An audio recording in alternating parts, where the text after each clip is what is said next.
Hi, Getty. Hi, Gina. Happy September. I know. Can you believe it? Happy National Chicken Month. Here we are Happy again. National Chicken Month. I can't believe it. How was your summer? It was great. Fantastic. Yeah. Guess what? What? I brought you a present. You did? Yes, I did. Guess what I grew this year? Oh, fantastic. Fresh garden garlic is the best. It is. So it's the flavorful. best. Yeah. It's flavorful. It's mild. I it's brought beautiful. you something You too. did?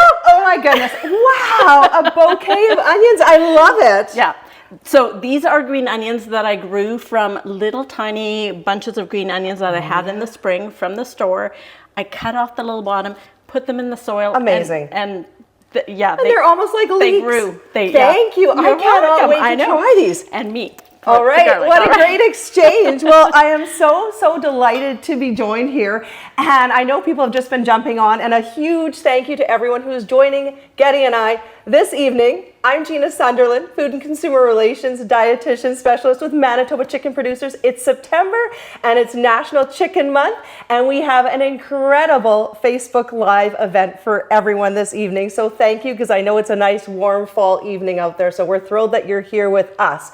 Before I talk about this great prize pack, I'm going to turn it over to Getty, a stranger to not very many of you, very well known in the community. But Getty, I'm going to let you introduce yourself and share a little bit about what you do. My name is Getty Stewart. I'm a professional home economist, and one of my favorite things to do is to share tips and information on how to select, store, and serve up delicious seasonal foods. And nothing pairs as good with seasonal produce as some nice Manitoba chicken.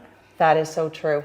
Chicken and veggies, an unbeatable combination, nutritious and delicious. And we have two fantastic chicken stir-fry recipes tonight that are certain to become a favorite on all of your fall tables.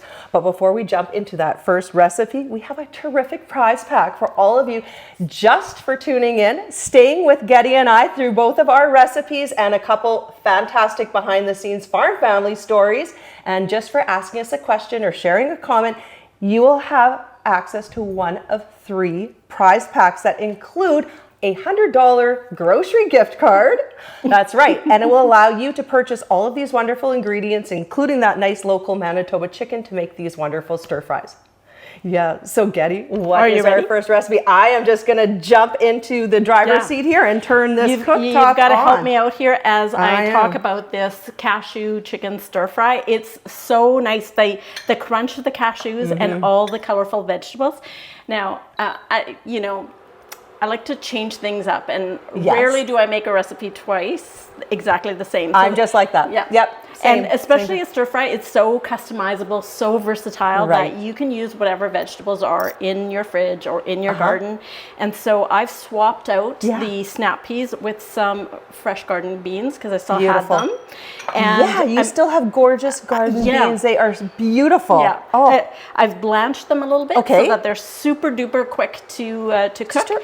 And so let's get cooking. You started the pan. I have, we're going to heat up that chicken. We've pre-cooked it so that there's no issues about, technical glitches. We're gonna season it up right away. We're going to start with a little bit of hot peppers. And I also grow hot peppers. It's another one of my favorite things to grow. And there are some of Getty's hot peppers. We'll be zooming in on those in a moment. And then we're going to add some garlic. So we're going to get the flavor party started right away. Yes. Now, you keep stirring. So good. Okay. We don't want to burn that garlic. No, we don't. Okay. We're going to add some onions. Okay. Nice, Getty. This smells so good already. When I do a stir fry, I always think of order of operations. What is the ingredient that's going to take the longest to cook? Put that in first. Okay. And in this case, it's the carrots, but I have sliced them on the diagonal, very thin, so that they'll cook up as fast as can be. Beautiful. So we're putting those in. Great. And this is such a beautiful, colorful, easy, and delicious recipe. Yes. Now, while you're watching that, making sure nothing gets too brown. No, it's just making me hungry. One of the questions that I had was, we don't have a wok. Can we still make stir fries? Exactly. We're using a big fry pan. This happens to be cast iron, but whatever big fry pan you have can work. Exactly. If it gets to be too crowded in there, do the chicken first, take it out, make some room, because you don't want things to steam, you want them to cook. Yes. Now I'm going to make a tasty little sauce. I've got some soy sauce, Okay. a little bit of sugar. Okay. I'm gonna add some hot sauce because Okay. we like a little, Love that little sriracha. heat. And you can add as much or as little as you like. Yeah. Exactly. And a little oyster sauce. Now, Perfect. Flavor maker. Nice. And a little bit of chicken stock. Now, we're gonna stir that up. And we're gonna add the sauce and these final veggies all together. Okay. And are you ready? I'm ready. If the carrots are ready, then I'm ready. And You know what, we can Getty? They've turned color. They're softening a little bit. Oh, look at those beautiful peppers. Yeah. Fantastic. Delicious. More little spicy. So Getty, share with everyone where these jalapenos came from. Gorgeous little garden jalapenos from Isn't my that garden. unbelievable what we can grow here right in our own Manitoba backyard garden? So Yes. give it a try. I am inspired to grow my onions and jalapenos next year. I love having a list of new things I'm going to grow. Oh yeah, this is coming together just absolutely beautifully, Getty. Adding the sauce. So another question was, how do I thicken my sauce? Sometimes you have a sauce like this, it doesn't need thickening. Right. You can let it evaporate and it'll cook down. Other times you can add a little bit of cornstarch slurry. You need to make sure that it goes back to boil so that the cornstarch gets activated and does its thickening property. Now we're adding in the cashews. There is our crunch. I love, the crunch. Look at that. Oh, Look this at that looks color. good. And oh, it smells divine. And guess just what? Beautiful. We're done. We're done. That's so it. healthy, Yeah. so quick, so easy, so colorful. One of the keys with stir fries is you got to have that mise en place. I know that's French and we're doing Asian style, but you've got to have everything ready to go because it does move so fast. So having your ingredients prepped is key. And you know what, Getty? That's one of my favorite things about stir fries. I'm one of these people, I love to get things organized and ready in the evening. So I can marinate my chicken, have it sliced, have it cut, have it ready, have my veggies cut up. Simply come home, put it all together. It literally took us minutes to make this delicious, healthy stir fry. You can even have your noodles cooked in advance, or if you want, steam your rice ahead, or while you're doing the stir fry, get your basmati or brown rice steaming. It really doesn't take that long. And this is so delicious and so healthy. And another question was, can I use rotisserie chicken or cooked chicken? So, and how would we incorporate that? Well, you and I'll let you answer that one. Yeah. So we started this one with the chicken and we sauteed it. First, if you have cooked chicken or if you have cooked leftover vegetables, you can add those right at the very, very end, just before or just with the sauce. Yeah. So that everything gets nice and warm. Right. It's already pre-cooked. You just need to heat it through really. And it is a really beautiful way to use up that leftover cooked chicken because it will take on the flavors of that beautiful Asian sauce. Yeah. And this sauce thickens so nicely because there's just that little bit of oyster sauce. Yeah. Yeah. And this smells great. Well, Getty, I'm going to get us a couple plates. And now we have a special treat for everyone who is tuned in. We are going to take you over to two of our beautiful farm families, and they're going to share some stories, and you are going to see some exclusive behind the scene footage. First, we're going to take you over to Kevin and Laurel Plett. They have 3 boys, and they're always very mindful of their livestock, as all our farmers are. They're never too far from their chicken barns. So the Pletts, having 3 sons that all love hockey, the whole family loves hockey, they have built a full-size rink right outside their broiler chicken barn. Nice. Wait till you see them having fun, and they invite their friends and teammates over. And then right after that, we are going to take you over to meet Janet and Jeff Friesen. And their story is just such a beautiful legacy. They are farming on the same farm that Janet grew up on, and she purchased that farm from her parents, and they are now farming with their children. So it is a beautiful legacy, and we are going to turn it over to meet 2 of our incredible Manitoba chicken producers, farm families. And Getty, we are going to get right into this recipe, and then we'll be back with another delicious stir fry. So stay tuned in. I was definitely inspired by my parents to become a farmer. I loved having them around every day, all day. I'd come home from school and they were always here, both of them. And I love working with the animals, being out on the farm. Always preferred that to inside chores. I'm Janet Friesen. I'm a 3rd generation chicken farmer, and I'm from southeastern Manitoba. So a broiler farm is where we raise chickens for meat. One thing we've learned very well through the years is any little stress on the birds does take a toll. So animal care, if you have any stress on your birds, any welfare issues, if the birds aren't treated well, they won't grow well. But to have stress-free environment makes a huge difference on what we bring to the table. So the chickens are in a free-run environment. There's no cages or anything. They have full access to water and feed 24/7 and good quality air.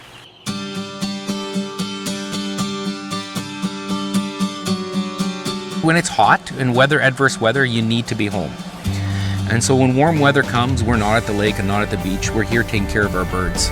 So being home is key. I think agriculture has a very bright future, and I look forward to possibly one day seeing one of my kids take over the farm, or one of my grandkids, who knows, and continuing it with my grandbabies. That would be 5th generation. So it's a beautiful legacy.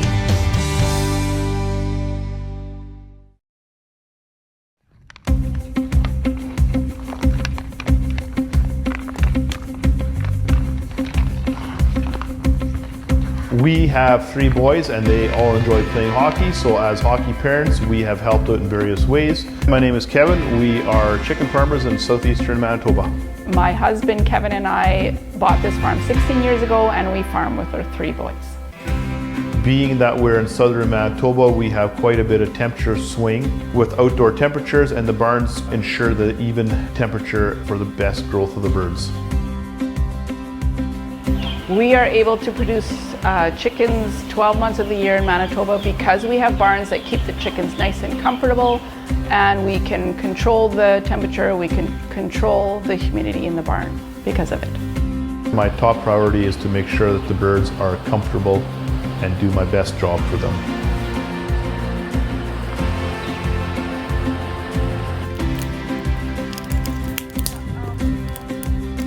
What I enjoy most about the farming lifestyle is that we're able to be in the country. I can work with my wife and kids, and it's a family farm. It's not just me and my wife, it's the family farm.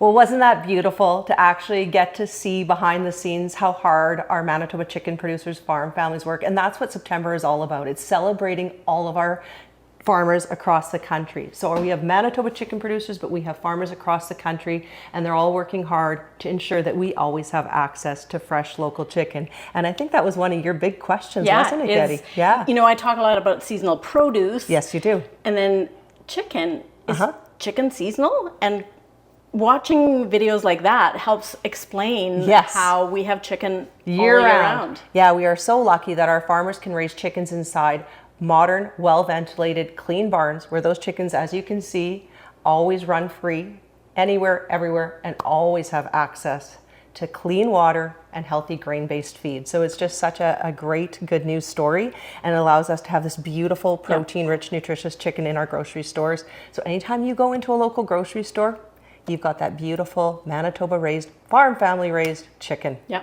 Yeah. So we're so fortunate. We are so fortunate. Absolutely. And it's so versatile. You can do so many things. So we are making another delicious stir fry. It's our stir fried chicken with water chestnuts, one of our top recipes.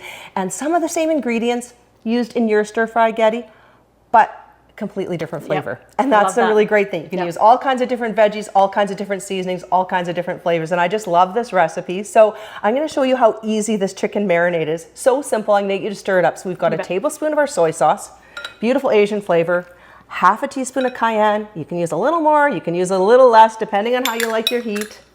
And then we've got an acid. So we've got a tablespoon of rice vinegar.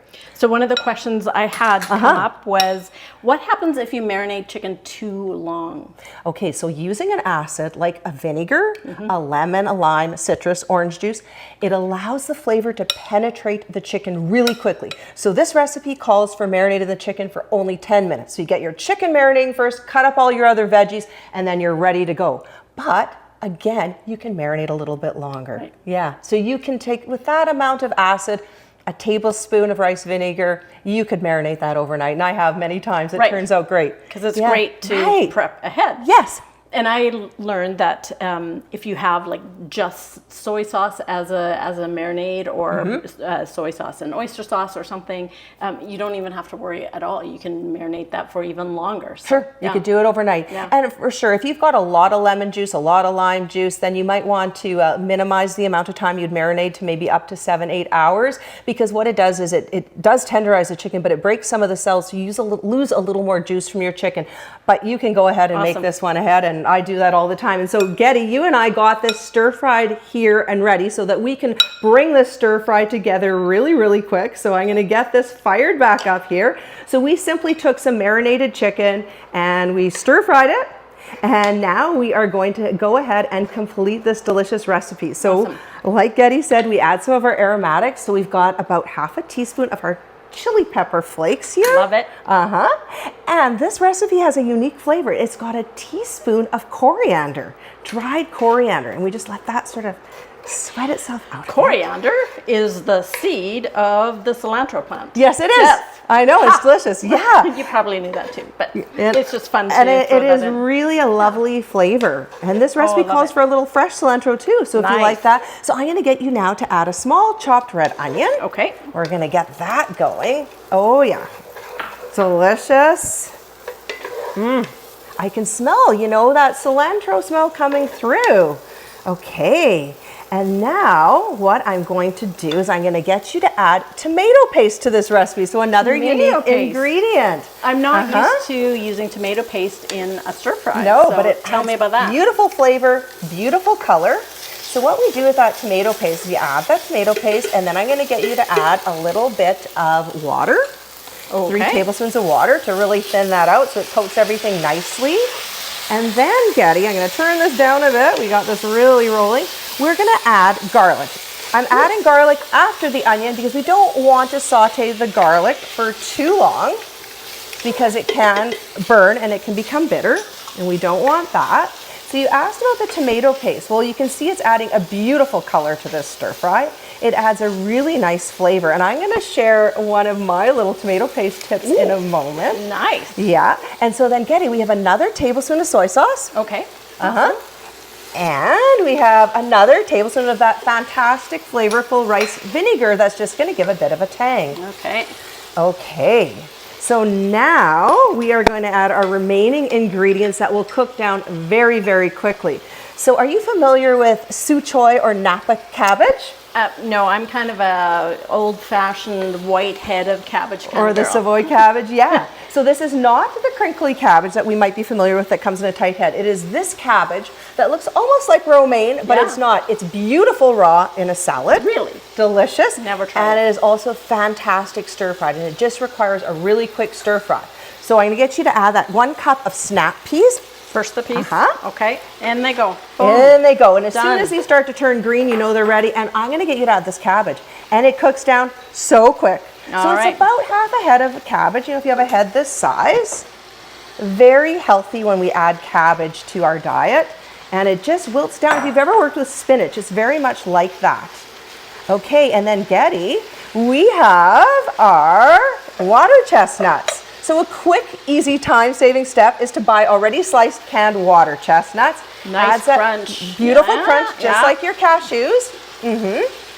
But Getty, you shared a little secret with me one time when you were making a Yes. stir fry. You did not have the water chestnuts. If you don't have water chestnuts, Right. or your little corner grocery store out in the country doesn't have them, Right. Use radishes. You still get a great crunch, you get a pretty color Beautiful. and awesome flavor. I So, love that Ready? gorgeous crimson color. Yep, the more And colorful, there we the better. Fantastic, what a great idea. Okay, so I have a little tip that I want to share with you because you always share these incredible kitchen hacks and time-saving tips with me. So we used a tablespoon of tomato paste. Yep. Now we've got the rest of that can of tomato paste, which is great for all kinds of recipes. So instead of wasting it or instead of freezing it in a big lump, guess what I like to do? very clever. The rest of that tomato paste, I like to flatten it out in a Ziploc bag, pop it in my freezer, lay it flat, And then when I need some tomato paste, I just break off a chunk. I love that. Yeah, so that's I- even better than the ice cube tray because like less mess. And Right. I love that it's so thin you can just Yeah, break it easy storage. So when you're Way to making go, a Gina. stew or a soup or a chili or a tomato sauce, yeah. off. Hacks with Gina. Hacks with Getty and Gina. All right, well, this is smelling wonderful. It is cooking down. And you know what? I think I was a little overzealous with that cabbage. It was so nice. But as soon as it gets in contact with that heat, it's just going to just wilt down like that. And it is beautiful and mild and tender. And I love the radishes, Getty. Look at that Look color. at the color, right? Just a Wow. little pop. This looks And- fantastic. Well, I'm going to turn it off and let the residual heat do its trick. And at the very end, if you do like, add a little bit of I fresh do. chopped I do. cilantro. Me too. It's a love-hate. I love it. You and I love that flavor, so we can enjoy this one together too. And then you can just garnish this as well with a little bit of those green onions and maybe even some of those onions that you grew. We Right? can add on top Yeah. at the end. Yeah. Beautiful. So it is just that simple. And stir fries are just so easy, so healthy. And like you said, what's a better pairing? Yeah. Chicken and veggies. And Local veggies. chicken and veggies. Yeah, well, Love it's it. been such a pleasure to have you join me. Yes. These have been fun recipes. And now we are going to turn it over to our wonderful guests that have joined us and answer their questions. And then we will be sending 3 lucky participants a direct message at the end of this evening's event, letting them know that they have been one of 3 lucky winners of the grocery gift cards and all kinds of great Manitoba chicken swag. And the instructions will be in a direct message. You definitely. Oh, I love absolutely. the thermometer. Yeah. You will get your own signature Manitoba chicken meat thermometer, gift card, a wonderful cooler bag if you like to Awesome. take Awesome. food to potlucks like I So do. nice. For sure. Okay, so let's open up the floor, and we've got Ian helping us out here doing our live stream, and of course he now becomes our moderator. We've had a couple questions about what would be a good substitute for cashews in the first stir fry recipe. So what we love about the cashews in there is the crunch. So Yes. if nuts are out, think possibly seeds, or think what we've done in this recipe Water is chestnuts. use water chestnuts or other crunchy vegetables like the radishes. Yeah. You could even just add celery closer to the end and keep it a little more crunchy. I've used almonds in this recipe when I haven't Yeah. had cashews, but like you said, or peanuts. Peanuts, But if yeah. nuts are an issue, you could add a little sesame seeds or sunflower seeds. Those would be really delicious Yep. options to add in as well. And I mean, the sky's the limit. That's something that we love about stir fries and about chicken recipes. It's a lot of flexibility. You can customize things, add in things that your family likes, get the family involved. Let them each pick their favorite veggie that they want to stir fry. Or you can even do the old clean out the fridge. I got a couple carrots, a stalk of celery, a little bit of purple cabbage, and whip it all together. And with the different sauces and seasonings, you got a different stir fry every time. What are some cooking tips to ensure the chicken is juicy and tender? Ooh, juicy and tender chicken is the thing you want. So don't overcook, right? So just until it's done. One of the things I did when I was prepping the chicken today Yes. is I made sure that it was an even thickness. So Right. I didn't have a meat Mallet? hammer, mallet, Yeah. tenderizer. Okay. Right. I saw so what I you did. used a rolling pin just to even out the thickness of the Right. chicken breast, and that way you have nice even-sized pieces. So you're not standing around waiting Yeah. while one piece gets overdone and the other one is not done. Good point. And then, Yeah. of course, my favorite kitchen tool is our meat thermometer, Yeah. right? So when you're using chicken parts like the chicken breast we used tonight to make these stir fries, it should be 165 degrees Fahrenheit or 74 degrees Celsius. So take your thickest chunk and insert the probe of your meat thermometer into the center of it, and when it reads that temperature, your chicken is perfectly done.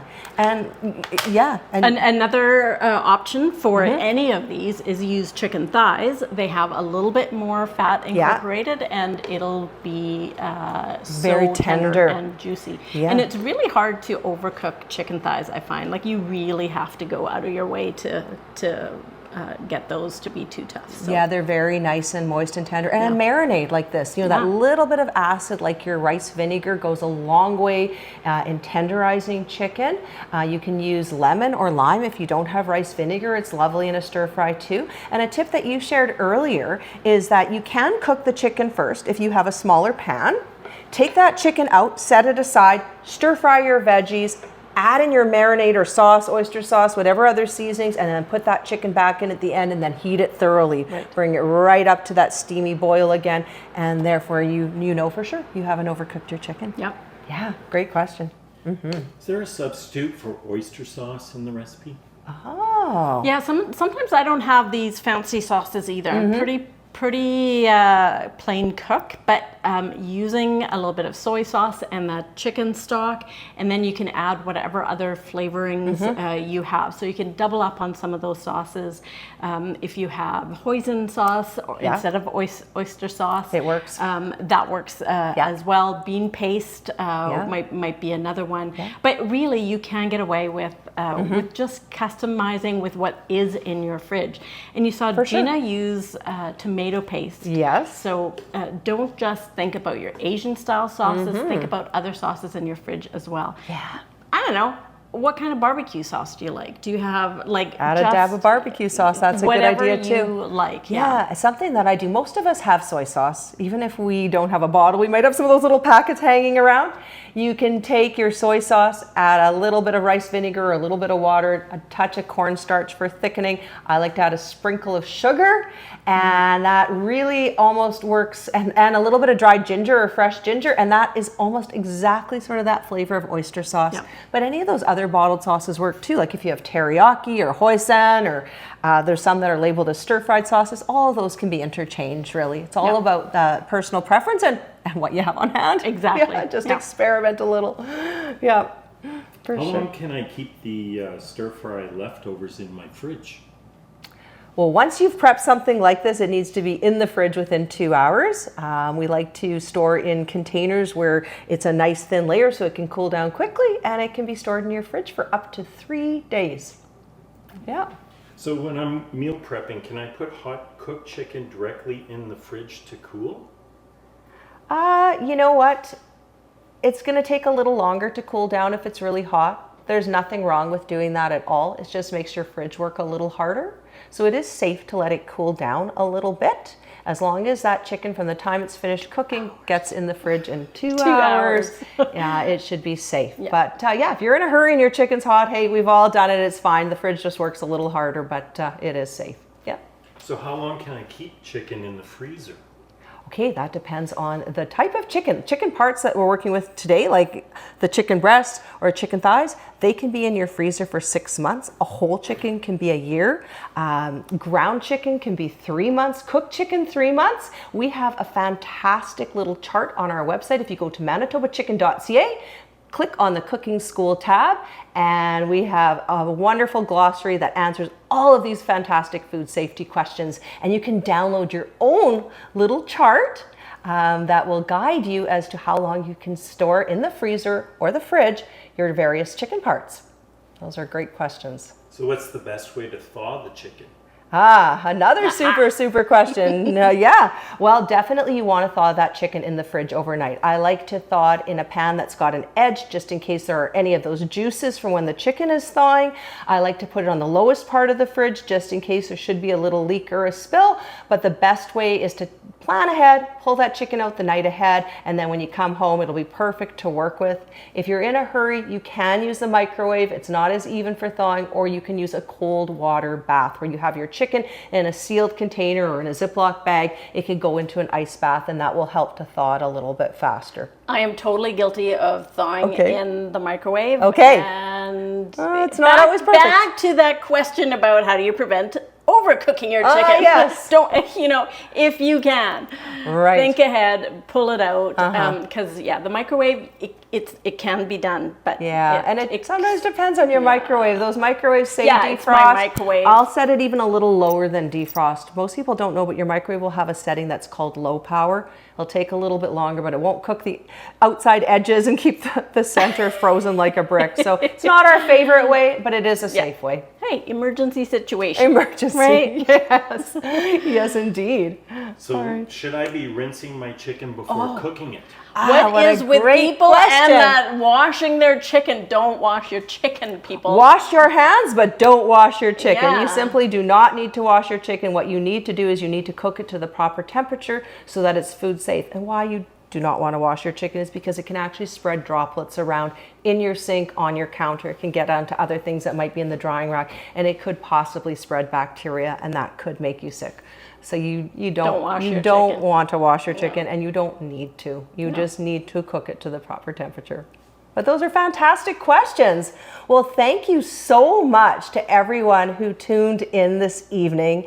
And of course, a huge thank you to all of our Manitoba chicken producers, farmers that work so hard for all of us. A huge thank you to my colleague, my friend, my food buddy, Getty Stewart, for joining this evening. Such a pleasure to cook again with you. And before I sign off and wish everyone a happy National Chicken Month and a happy back to school, I'd like to mention that there's a fantastic event coming up this Sunday. It is called Discover Agriculture on the Farm. It is at the Farm and Food Discovery Center out in Glenlee. So just south on Pembina Highway, about 15 minutes, Highway 75. And it is a free event. Bring your family, your friends, your kids. There's going to be 10 different commodity groups.